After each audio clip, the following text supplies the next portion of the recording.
नासरीन सिंधड़ी थाने जी हद हिंगोरनो में जवाबदार मासूम बाड़े के यरगुमाल बणाए मुबैना ॾाढाई जो निशानो बणायो आहे। वाक़े जो केस दाख़िल कयो वियो आहे। उन हवाले सां वधीक अपडेट्स मालूम कंदासीं मना टीवी न्यूज़ रिपोर्टर तालिब शर खां। जी तालिब, वधीक कहिड़ा तफ़सील आहिनि?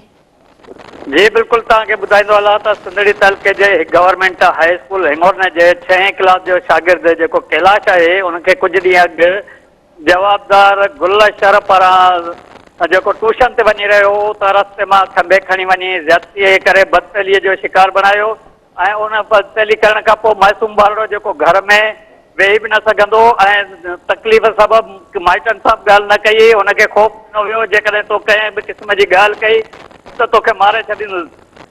जॾहिं हू 2-3 ॾींहं स्कूल न वञी सघियो त हिते वालिद जेको पहलवान मेघवाड़ आहे उहो PPHI जो मुलाज़िम बि आहे। उन खां सबबु पुछियो त स्कूल छो न पियो वञी। पोइ हुन इहा ॻाल्हि कई त जेको गुलशर मूंखे ज़बरदस्ती खणी वञी कंहिं जाइ नामालूम हंध ते खणी झंडे ऐं जेको ज़्यादतीअ जो शिकार निशानो बणायो आहे ऐं आउं जेको सख़्तु बीमार थी पियो आहियां। उन खां पोइ हिन अहिड़ो इतलाह राजूनी तरीक़े सां ॾिनो जंहिं ते अमल न थी सघियो।